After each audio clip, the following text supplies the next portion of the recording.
Ciudadanos, os hablo en nombre del Escuadrón Sigma de las Fuerzas Armadas del Enclave.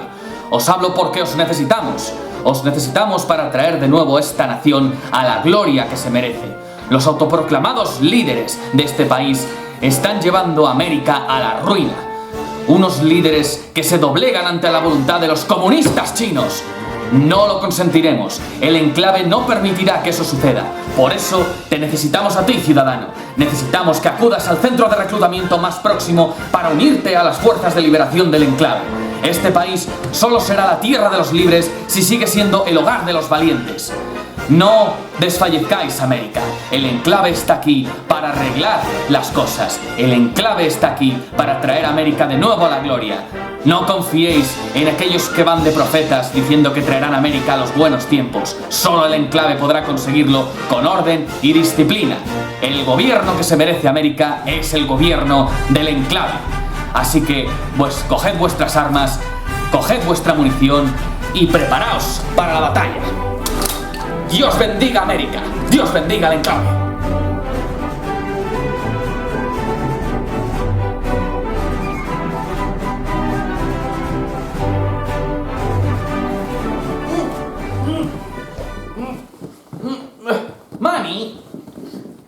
Manny. A ver, quítate de encima, que ya pesas. Ay. ¡Hala! Aquí viene la otra.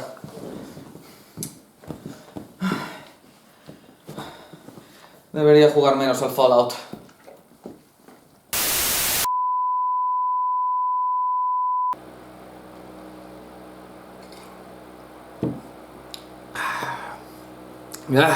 Applejack.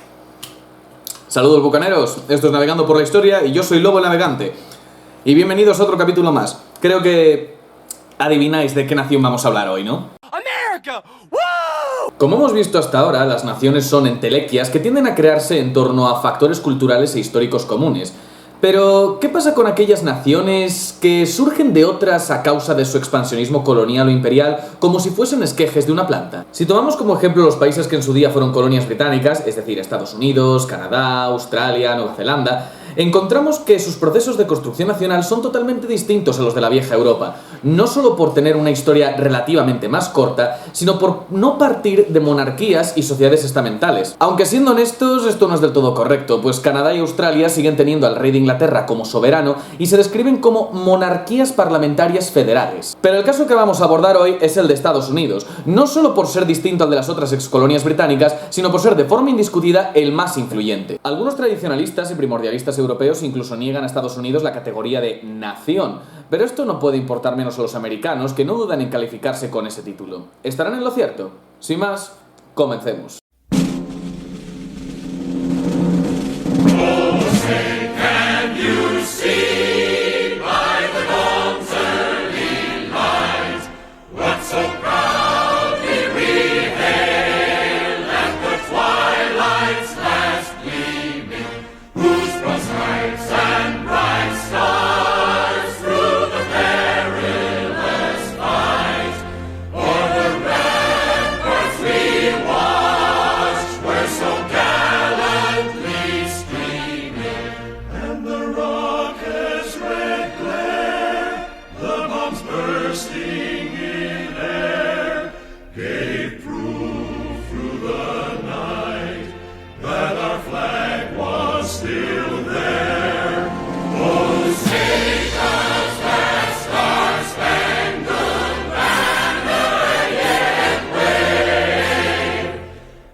Geográficamente hablando, Estados Unidos se caracteriza por ser un país enorme, con grandes riquezas naturales, distancia con respecto a otros continentes y una relativa despoblación cuando se inició la colonización europea.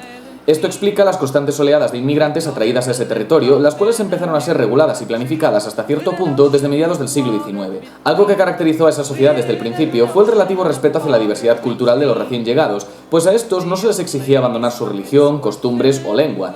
Pero, al contrario de lo que pueda parecer, esta diversidad se ha ido fundiendo para dar paso a esa identidad común que hoy en día conocemos simplemente como americana o estadounidense. Las principales diferencias con los casos europeos que hemos tratado hasta ahora las podemos encontrar en el mismo momento en el que los primeros colonos británicos arribaron a la costa este norteamericana a principios del siglo XVII. Primero, hay que tener en cuenta que Inglaterra se hallaba en plena agitación política y religiosa. Esto llevó a que muchos emprendieran el peligroso viaje a través del Gran Charco con el objetivo de poder practicar su fe en paz y libertad, ya que la mayoría pertenecía a sectas disidentes tanto del catolicismo como del anglicanismo. Sin embargo, debido a la gran variedad de confesiones distintas y el recelo general del Estado interviniendo en estos temas, se llegó al acuerdo de que no se favorecería a ninguna creencia ni se obligaría a pertenecer a cierta iglesia para formar parte de la comunidad política. Por supuesto, hubo de todo. Pensilvania fue fundada por cuáqueros, pero ahí se respetó la libertad religiosa. Maryland se formó como refugio para católicos, pero siguió los principios de tolerancia religiosa. Massachusetts, en cambio, fue fundada por puritanos y se montaron ahí su teocracia particular. De hecho, fue un puritano, Roger Williams, quien fue expulsado de Massachusetts por estar en contra de ese modelo de gobierno y acabó fundando Rhode Island bajo los principios de libertad religiosa y separación iglesia-estado. Los puritanos mantuvieron esta situación hasta aproximadamente los juicios de Salem, ya que después de todo ese despropósito de histeria colectiva, la gente fue cuestionando cada vez más el monolitismo religioso que les dominaba. Lo importante aquí es que existía un factor cultural común, el cristianismo, mayormente en sus diferentes variantes protestantes, y es que lo que marcó a los miembros de esta comunidad no fue tanto un rasgo étnico, sino el respeto a la ley y a la propiedad y libertad de los demás. Así se fue formando una identidad colectiva basada en el civismo universalista y la secularización del poder político, y se fue abriendo paso a la idea de tolerancia y convivencia relativamente pacífica entre gentes de distintas religiones, algo que era impensable en la Europa de la época, tanto en la católica como en la protestante. Pero por supuesto aquí también hubo ciertas contradicciones. Otra diferencia que se observó desde casi el primer momento entre los primeros asentamientos de Nueva Inglaterra y Virginia fueron los distintos modelos económicos y de convivencia del norte y del sur. Mientras que en el norte los colonos se distribuyeron la tierra en lotes pequeños que trabajaban ellos mismos, en el sur fueron dominando los latifundios dedicados a las plantaciones, primero de tabaco, luego azúcar y más tarde algodón, y para trabajarlas se utilizó desde mediados del siglo XVII mano de obra esclava africana. Sobra decir que esta parte de la población no gozó durante mucho tiempo de ninguno de los derechos políticos de los que hablaremos en este vídeo. Por su parte, el resto de colonos, obviamente varones, pues las mujeres no entrarían en la vida política hasta mucho tiempo después, fueron estableciendo una convivencia muy influenciada ideológicamente por la primera generación revolucionaria inglesa, la cual, si recordáis de mi vídeo del nacionalismo británico, fue marginada en su propio país tras la Gloriosa. De hecho, el concepto de soberanía popular se convirtió en una referencia retórica en Inglaterra y se relacionaba con el control del gobierno por parte de un parlamento de tipo oligárquico. Pero en América se interpretó de forma más literal. Mediante la soberanía popular también se fue abriendo paso el concepto de igualdad de los ciudadanos ante la ley. Esto se debió a que en aquella sociedad era mucho más fácil acumular riqueza, lo que conllevaba a una mayor movilidad social, amén de la desconfianza natural hacia las jerarquías heredadas de tipo aristocrático. Al no haber distinción entre nobles y villanos y teniendo al rey a miles de kilómetros, cuestiones como el derecho divino o la superioridad de ciertos linajes eran mucho menos aceptadas que en la vieja Europa. La teoría política imperante, que, al menos en el norte, quedó mayormente a cargo del clero puritano de Nueva Inglaterra, siguió los ejemplos de los monarcómacos franceses del siglo XVI y de los levelers ingleses de los 1640. Aquí el rey apenas intervenía en los asuntos coloniales, lo que permitió que esas ideas fluyeran libremente y pudieran sobrevivir en un territorio con un amplio grado de autogobierno hasta finales del siglo XVIII. Siendo un territorio fundado por disidentes religiosos, la fuente teórica de normas morales para el uso diario fue la Biblia, la cual se interpretaba libremente siguiendo la tradición protestante. Esto llevó a la larga a la aparición de nuevas sectas, pero no adelantemos acontecimientos. En cuanto a decisiones colectivas, los colonos o bien pactaban entre ellos acuerdos fundamentales o se regían por las cartas de privilegio otorgadas por la corona. Precisamente en las Fundamental Constitutions de las Carolinas, dirigidas por Lord Ashley, intervino quien era su secretario, John Locke, el más importante ideólogo del parlamentarismo y el individualismo liberal basado en la representatividad y el respeto a la propiedad privada. O en la Pensilvania de William Penn, siguiendo el ideario cuáquero y el ejemplo de la Confederación Iroquesa, crearon un sistema dotado de amplias características democráticas que sirvió de inspiración a James Harrington para su obra La República de Oceana. En resumen, lo que dominaba en ese conjunto de colonias era una idea corporativa que se acercaba más a los estatutos de una empresa que a un verdadero Estado. Cada colonia era administrada por un gobernador nombrado por el rey y unas asambleas representativas dirigidas por los propios colonos. En la metrópoli suponían que el gobernador tenía autoridad suprema en nombre del monarca, pero la realidad era distinta. Los gobernadores no podían imponer su voluntad a las asambleas coloniales, por lo que negociaban y pactaban con ellas, y eran estas las que aprobaban las leyes y los impuestos, sintiéndose como una réplica a pequeña escala del Parlamento británico. Asimismo, al implicarse en los intereses locales, los gobernadores y consejeros se sentían como miembros de pleno de una comunidad. El régimen de autogobierno colonial se siguió respetando en el siglo XVIII, ya que la nueva dinastía, los Hannover, no dedicaba excesivo tiempo a los asuntos coloniales. Por su parte, nada en la forma de actuar y pensar de los colonos indicaba que allí se fuese a formar una nueva nación. Inglaterra iba rumbo de la hegemonía mundial, los colonos prosperaban, su nivel de vida era el más alto del mundo, más incluso que el de su metrópoli, y sus asambleas eran más representativas que el Parlamento británico debido al menor porcentaje de población carente de derechos políticos. Pero entonces, ¿por qué cambió todo de forma tan radical? El momento en que todo empezó a descontrolarse fue en 1763, tras el fin de la Guerra Franco-India. Pese a vencer en la contienda, Gran Bretaña quedó endeudada y sus políticos, a falta de soluciones alternativas, creyeron que la mejor solución era subirles los impuestos a los colonos, dando por sentado que esos territorios eran de su pleno dominio. Tanto progreso y siguen con las mismas medidas de mierda. Entre 1764 al 65 establecieron dos nuevos tributos, uno sobre el azúcar y otro general sobre el timbre. Y como podéis imaginar, esto no sentó muy bien a los colonos. Basándose en la petición de derechos de 1628, los colonos entendían que ni el rey ni el parlamento podían aplicar impuestos de manera arbitraria sin el consentimiento de los ciudadanos libres. Las colonias no estaban físicamente representadas en el Parlamento británico, por lo que grupos de activistas bajo el nombre de los Hijos de la Libertad lanzaron una Declaration of Rights and Grievances, en donde se acogieron al principio de No Taxation Without Representation, es decir, no hay tributación sin representación. Según se les explicó, los impuestos eran algo que el Parlamento, en nombre de sus representados, los propietarios, concedían graciosamente a su majestad. No era algo que el rey pudiese aplicar arbitrariamente. Por supuesto, muchos ingleses sabían que esa regla estaba alejada de la realidad, pero los americanos se lo tomaron al pie de la letra, por lo que exigieron estar representados en el Parlamento y decidir ellos mismos los impuestos. Se convocó así un congreso de las 13 colonias elegido de manera extraordinaria, en donde se respondió con contundencia que los únicos representantes de estas colonias son las personas que nosotros elegimos. Tras mucho tira y afloja entre los representantes coloniales y el Parlamento, se forzó la revocación del impuesto sobre el timbre, pero se aplicaron unos nuevos aranceles y las protestas volvieron. En 1770, en Boston, hubo una protesta a raíz de las quejas del ayudante de un fabricante de pelucas, que se saldó con 3 muertos, y Samuel Adams bautizó este evento con el nombre de Masacre de Boston, obviamente con claras intenciones propagandísticas. A raíz de estos hechos, también se revocaron los aranceles, salvo uno, el del té. Y este impuesto fue más que suficiente para que en Boston, una vez más, en 1773, un grupo de los Hijos de la Libertad, disfrazados de indios, se colaran en los barcos de la Compañía Británica de las Indias Orientales y arrojaran el cargamento de té por la borda.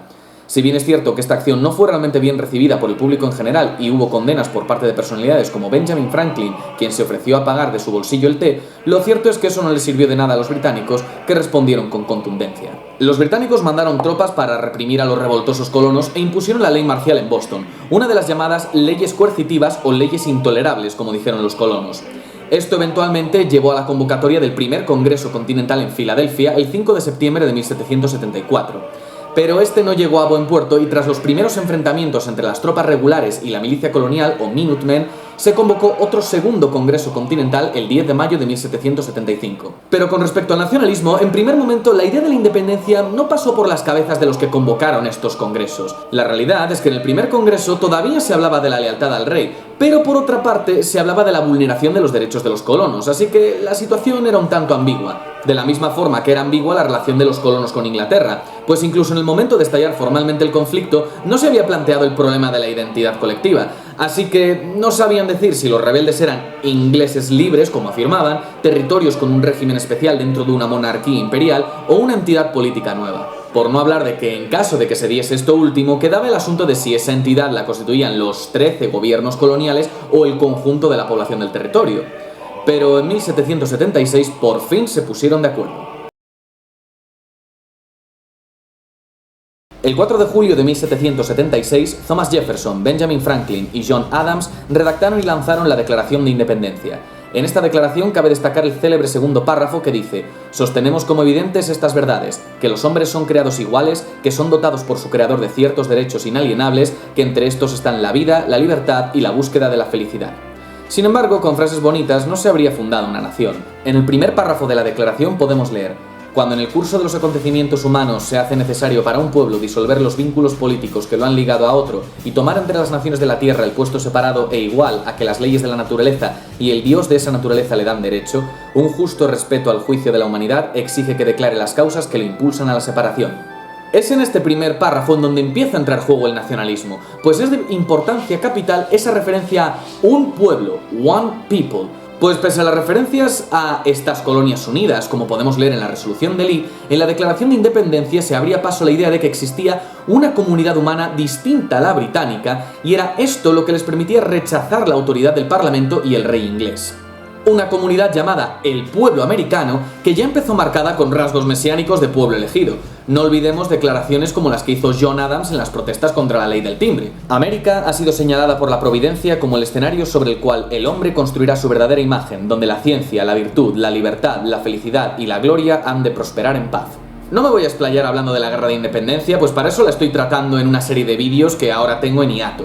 En resumidas cuentas, aunque los rebeldes lo tuvieron crudo al principio, pronto se recompusieron y acabaron recibiendo la inestimable ayuda de Francia y España. Tras las decisivas batallas de Chesapeake y Georgetown en 1781, la guerra quedó sentenciada y Gran Bretaña reconoció la independencia de los Estados Unidos en 1783. Pero ahí fue donde empezó la historia, pues entre aquellos patriotas que derrotaron a los británicos dominaba la división y muchos temían la anarquía. Y se dieron cuenta de que una cosa era proclamar la independencia y otra muy distinta, aplicarla debidamente. Lograr la independencia no fue algo sencillo y aplicarlo lo fue aún menos. Algo serio a lo que se enfrentaron fue la cuestión de los impuestos, con lo que cometieron los mismos errores que los británicos. Alexander Hamilton, secretario del Tesoro, decidió aplicar impuestos internos a los ciudadanos, y el que causó más revuelo fue el impuesto sobre el whisky. Cabrón. Para que lo entendáis mejor, el whisky era uno de los bienes más utilizados en la frontera hasta tal punto que se usaba como moneda de cambio. Los impuestos de Hamilton al whisky afectaron principalmente a los pequeños destiladores, mientras que, ¡oh sorpresa!, los grandes destiladores lo apoyaron, pues así podrían librarse más fácilmente de sus rivales más pequeños que les hacían competencia. El descontento estalló en la llamada rebelión del whisky. Todo el campo estadounidense estaba lleno de un rechazo a pagar el impuesto, no se podían encontrar jurados para condenar a los que no lo pagaban, y Washington tuvo que responder con fuerza militar. Aún así, la rebelión del whisky tuvo éxito, pues acabó obligando al gobierno federal a derogar el impuesto especial, y tras esta, el gobierno federal nunca volvió a atreverse a imponer un impuesto especial interno, salvo en la guerra de 1812, de la que hablaremos en breves. Como nación nueva, otro aspecto que tuvo vital importancia, aunque parezca una chorrada, sobre todo a la hora de crear una identidad colectiva, fue el nombre de la nación. Algo que en un principio no pareció preocupar demasiado al personal, fue el nombre de la nueva nación. Todas las naciones tienen un nombre y su etimología tiene un origen. Francia viene del término latino medieval Francia, que significa tierra de los francos, de la misma forma que Inglaterra, England, significa tierra de los anglos, o España deriva de Hispania, que significa... Bueno, hay múltiples teorías, pero ninguna confirmada al 100%. Lo que está claro es que Hispania no es un vocablo de origen latino. Lo que sí que tienen todos estos nombres en común es que no fueron escogidos por un grupo selecto, sino que fueron arraigando con el paso del tiempo. Y algo similar ocurrió en Estados Unidos. Antes de la independencia, estos territorios eran conocidos como la Norteamérica Británica, por lo que los oficiales y funcionarios que vivían allí se referían a ellos como las Colonias Unidas de Norteamérica, como podemos ver, por ejemplo, en la resolución de Lee, donde hace referencia a estas Colonias Unidas. Por si os lo estáis preguntando, el nombre América, derivado de Américo Vespuccio, ya empezaba a ser comúnmente utilizado para todo el continente en esa época, aunque de forma puntual se utilizaba el nombre Columbia en honor a Cristóbal Colón. En cuanto a los españoles, ellos preferían nombres como las Indias, los virreinatos o los dominios de ultramar. Rara vez utilizaban América para referirse a las tierras al otro lado del Atlántico. Pero sigamos. Durante la guerra, fue Thomas Jefferson el primero en utilizar el término Estados Unidos de América, nombre que fue aceptado y formalizado por John Hancock y el Congreso Continental en 1776. Así, los nombres Estados Unidos y Estados Americanos fueron utilizados con frecuencia por la población, pero todavía no estaban del todo arraigados. Cuando hacía de embajador con los franceses, Benjamin Franklin utilizó el término Estados Unidos de Norteamérica, y cuando los británicos firmaron la paz, lo hicieron textualmente con los Estados Unidos. Cualquiera pensaría que esto dejaría zanjado el debate, ¿no? Pues pensáis mal, porque todavía había gente que no le gustaba el nombre Estados Unidos y buscaban algo que fuese menos descriptivo y más poético. Hubo algunos que se aferraron a la alternativa de llamar al país Columbia, pero para aquel entonces gran parte de la población ya se había acostumbrado a llamar al país los Estados Unidos, y cuando se firmó la Constitución, de la cual hablaremos enseguida, los Estados Unidos se mantuvo como el nombre de la nación. De todas formas, la oportunidad de llamar al país Columbia se perdió para siempre en 1819, cuando otro país adoptó ese nombre. Pero eso no significa que no hubiera otras alternativas. En 1803, el senador Samuel Latham Mitchell, quien consideraba que el nombre Estados Unidos era muy soso, llegó con la idea del nombre Fredonia. ¡Tiene sentido! Pues no, no lo tiene. El geógrafo Jedediah Morse apoyó esta idea pues consideraba que Estados Unidos era un nombre demasiado político y nada geográfico. De hecho, para Morse, Fridonia sonaba mejor que América, pues consideraba que este nombre no solo hacía referencia a los Estados Unidos, sino a Norteamérica y a Sudamérica en conjunto. Mitchell también sugirió el nombre, pues con él era más sencillo sacar gentilicios, entre los cuales sugirió Fridonios, Fritz o Friedish. ¿Y qué dijo la gente ante esto? ¡No! ¡No! La realidad es que el nombre nunca cuajó por considerarse ridículo. Aún así logró ser adaptado en otras partes como un pueblo de Nueva York y una efímera república en Texas que se rebeló contra México y que se considera el antecedente de la Revolución Tejana. Pero eso es historia para otro día. Puede que Estados Unidos no fuese el nombre poético que muchos querían, pero en definitiva era el nombre que mejor describió su nacimiento. Y, curiosamente, sí que obtuvo el significado poético que tantos deseaban tras la Guerra de Secesión. Pero con respecto a identidades, pocas cosas son tan importantes para la identidad americana como su constitución. El remedio a la inestabilidad inicial de Estados Unidos surgió de James Madison. Convocaron una convención constitucional cuyos miembros representaban al pueblo americano como identidad colectiva nueva, independiente y con estatus diferente y superior al de las colonias. El historiador Bernard Bailyn explicó que en toda unidad política debe existir en alguna parte un poder último, indiviso y singular, con mayor autoridad legal que cualquier otro poder, no sometido a ninguna ley y siendo este ley en sí mismo. Y aquí esa autoridad soberana se hizo radicar en ese mito fundacional, el pueblo americano. Un colectivo representado por la Convención, algo único hasta la fecha, una asamblea que se reunía para redactar y aprobar el sistema de gobierno de un conjunto de individuos. Un detalle importante es que aquí, por primera vez, se dejó claro que el Estado no es un conjunto de instituciones heredadas de la historia, sino una creación artificial y humana. Así surgió la Constitución de 1787, un texto escrito que contenía las normas políticas para las que se iba a regir el país, cuyo valor era superior a las de cualquier ley emanada del Parlamento. Cabe destacar que la Constitución empieza con el famoso We the People, nosotros el pueblo, es decir, la referencia a la nación está presente desde el principio. La Constitución adoptó varias novedades como la separación de poderes, siguiendo la tradición inglesa, pero sin reflejar una jerarquía de reyes, nobles y pueblo llano, esta vez anclados en la legitimidad democrática. Estos poderes eran un ejecutivo presidencial concebido como representante de la unidad del conjunto, con un senado selecto y reducido que le dotaba de cierto rango aristocrático y que representaba a los estados, y una cámara baja que representaba a los ciudadanos. El poder judicial, en el que participaban los propios ciudadanos directamente por sorteo y constituidos en jurados. Aquí, the people, el pueblo, se referenciaba en el sentido de la gente, los individuos. Por último tenemos el federalismo, una división de tipo vertical con el gobierno federal en la cúspide con pocas funciones muy concretas, política exterior, defensa y economía, y en el escalón más bajo los estados federados a quienes correspondían seguridad, educación y justicia. A ambos se añadían los poderes locales que quedaban en manos de cada comunidad y que retenían el resto de competencias. Como bien decía Alexis de Tocqueville, la democracia local era la base del sistema de autogobierno. Lo importante aquí es que en el nivel más alto estaba ese pueblo americano que acababa de nacer y cuyas soberanías se veían legitimadas por la Declaración de Independencia y la propia Constitución. Esta concepción defendida por los federalistas puso al pueblo de los Estados Unidos como protagonista indiscutible de la construcción nacional. No se trataban de individuos sueltos ni de colonias que se separaban y decidían unirse, no, eran una nación, un colectivo. Para llevarlo a la realidad se pensó en términos de unidad, algo bastante chocante en una sociedad en la que imperaba el individualismo, pero por eso se aplicó la idea de que el pueblo, el demos, era sobre el que recaía el poder, el Kratos. Pero esta joven nación debió superar otra prueba de fuego más, otra guerra contra Gran Bretaña. En 1812, Estados Unidos entró en guerra con Gran Bretaña de nuevo. Esta guerra se vio principalmente motivada por dos cosas: el constante apoyo de los británicos a los indios que atacaban a los americanos en la frontera y las acciones de cierto corso en la vieja Europa. Tras la compra de Luisiana, Estados Unidos se hizo con una gran cantidad de tierras y con los territorios fronterizos entre medias. En el noroeste, los británicos financiaban a los indios de la región para causar inestabilidad en Estados Unidos, especialmente con el jefe Shawnee Tecumseh, quien formó una confederación india con el objetivo de expulsar a los americanos de esas tierras. Esto, sumado a los secuestros británicos de navíos y marinos estadounidenses para ayudar al esfuerzo de guerra contra Napoleón, sirvieron para que eventualmente Estados Unidos declarase la guerra a Gran Bretaña. La guerra fue un constante tira y afloja entre ambos bandos. En resumen, los americanos invadieron Canadá, pero no lograron nada. Los británicos tomaron Fort Detroit, pero los americanos destruyeron a la flota británica en el lago Erie y derrotaron a los indios en la batalla de Támesis, en la que murió Tecumseh.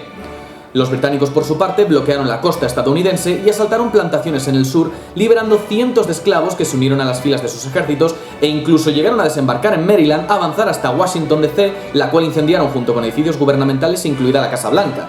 Aunque los yanquis también infligieron varias derrotas a los británicos, como la de Nueva Orleans. Pero, ¿quién ganó la contienda? Ay, amigo, esa es la gran pregunta. Esta guerra acabó con un statu quo antebellum, pero ambos bandos consideraban que la habían ganado. Desde Canadá y Gran Bretaña se considera una victoria porque se evitó la conquista por parte de sus vecinos.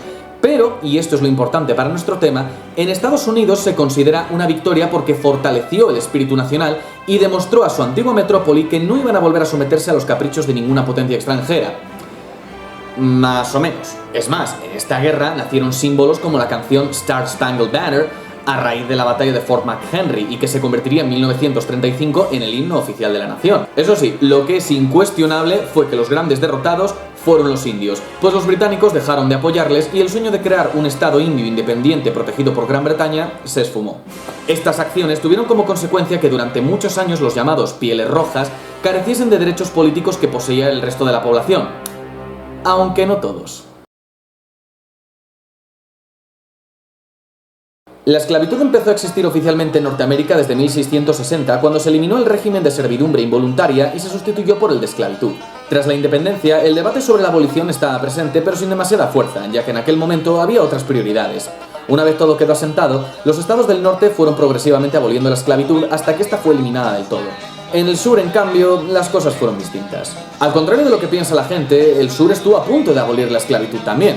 El problema es que ahí se juntaron el hambre con las ganas de comer. Por un lado estaba la presión que ejercían los terratenientes sureños y por otro, la lamentable rebelión de Nat Turner, un esclavo predicador que dirigió una revuelta que degeneró en una orgía de sangre y se saldó con la muerte de 55 personas inocentes, incluidos mujeres y niños. Esto provocó el miedo entre la población blanca, pues creían que la liberación de los esclavos conllevaría a represalias contra los blancos, como ocurrió con lo de Turner. Cosa que aprovecharon los defensores de la esclavitud para crear una identidad política y social ante esta institución. La esclavitud quedó abolida tras la sangrienta Guerra de Secesión en 1865, guerra que desde el principio tuvo una importante carga identitaria en ambos bandos, pues ambos creían estar luchando por la verdadera concepción de América. Los yanquis luchaban por preservar la Unión, mientras que los sureños, a su modo de ver, estaban llevando a cabo la Segunda Revolución Americana. Sin embargo, aunque la victoria de la Unión llevó a la abolición de la esclavitud, durante gran parte del periodo de la Reconstrucción, la población negra no gozó de plenos derechos, así como fueron vistos con resentimiento por la población blanca, pues les culpaban de la guerra, lo que les convirtió en objetivo de los radicales del Ku Klux Klan. Las leyes Jim Crow impidieron su completa integración hasta las campañas por los derechos civiles de los años 1960, que acabaron con la discriminación legal. Por otro lado, los prejuicios sociales son más difíciles de erradicar, pero el hecho de que un afroamericano ocupara el cargo en el despacho Oval de 2009 a 2017 muestra cómo ha cambiado el panorama. Pero esclavitud y afroamericanos aparte, si hablamos de la identidad estadounidense, esta ha debido superar la integración de las sucesivas oleadas de inmigrantes que no hizo sino crecer desde los siglos XIX y XX. Alemanes, escandinavos, irlandeses, italianos, polacos, judíos, eslavos orientales, por no hablar de los chinos o los japoneses que fueron llegando a la costa oeste, y por último, las oleadas de inmigrantes procedentes de América Latina, sobre todo México. Pero a pesar de todas estas oleadas, nunca hubo un crisol cultural como reza el mito, pues en Estados Unidos, cada grupo étnico ha mantenido en mayor o menor medida sus tradiciones e identidad, la mayoría de las veces ligadas a la religión. Pero esto nunca ha sido un impedimento para su sentimiento de pertenencia a la nación americana, pues la identidad nacional estadounidense es una identidad cívica, no étnica. El país no tiene ni lengua oficial, y aunque los inmigrantes hispanos han conseguido convertir el español en la segunda lengua más hablada, se acaban convirtiendo en angloparlantes en la segunda o tercera generación. Ni siquiera minorías como los Amish o los Cajún son desconocedores del inglés, aunque luego hablen alemán y francés respectivamente. Esto se debe a que Estados Unidos ha sabido integrar mucho mejor a sus inmigrantes que otros países. Esa identidad cívica es la que prevalece hoy en día, aunque en algunos casos se entremezcle con identidades étnicas o culturales. Como ya hemos dicho, la identidad estadounidense es una identidad cívica donde prima más la lealtad a las instituciones y documentos como la Constitución, la Declaración de Independencia o la Declaración de Derechos. Sin embargo, eso no ha evitado que recientemente ciertos grupos hayan reivindicado el identitarismo en torno a aspectos más arbitrarios como la sexualidad o la raza. Un ejemplo claro es la popularidad que ha conseguido recientemente el afrocentrismo, especialmente tras el surgimiento del Black Lives Matter, que reivindica el valor de la identidad africana o lo que llaman diáspora africana por encima de todo. Si bien este movimiento empezó con buenas intenciones, buscando reivindicar el papel de los afroamericanos en la historia de Estados Unidos, así como personajes y eventos de la historia de África, últimamente parece haber degenerado en un movimiento de activistas trasnochados cuyo conocimiento de la historia es tirando a nulo y en muchos casos rozan el supremacismo, llegando a polémicas como el querer apropiarse de la historia de otros. Esta gente básicamente cree que África es una identidad que pertenece por encima de todo a los negros subsaharianos, por lo que ha provocado indignación de muchos, especialmente de los egipcios, que ven cómo esta gente intenta apropiarse de su legado haciendo lo suyo. Solo hace falta ver el despropósito de ese documental de Netflix sobre Cleopatra, del cual ya hablaré en otra ocasión. ¡Es una mierda! ¡Es la mayor mierda que he visto en toda mi vida! ¡Desalojo la sala! ¡Orden! De todas formas, algo que ha caracterizado a la identidad estadounidense es su peculiar mentalidad de pueblo elegido, lo que ha llevado a lo largo de la historia a momentos que rozan la histeria colectiva sobre los ataques destinados a destruir su modo de vida ideal. Tenemos a finales del siglo XIX el anarquismo, especialmente tras el atentado con bomba de Haymarket en Chicago o el caso Sacco y Vanzetti. Más tarde, en los 1950, vino la caza de brujas del Comité de Actividades Antiamericanas, destinado a destapar comunistas, que, si bien logró su objetivo, también hizo que pagaran justos por pecadores, como el artista Frank Sinatra, al cual interrogaron por sus ideas progresistas, cuando ser progresista tenía verdadero sentido.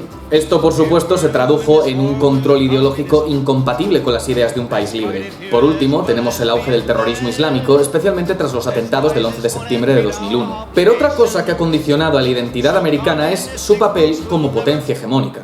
Hasta principios del siglo XX, Estados Unidos mantuvo una política de aislamiento con respecto al resto del mundo, centrando su influencia en el continente americano, destacando la intervención en la guerra contra España en 1898. La intervención en la Primera Guerra Mundial hizo que tomaran su papel como potencia de primer orden, pero la negativa del Senado a ratificar el Tratado de Versalles o no integrarse en la Sociedad de Naciones hizo que se volviese al estatus anterior.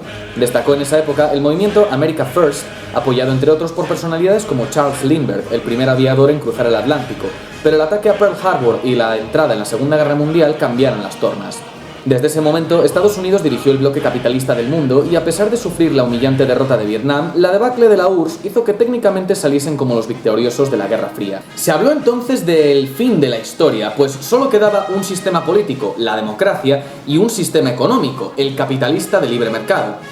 Pero los recientes cambios en la geopolítica mundial, así como los intereses de ciertas élites, ponen esa afirmación en duda.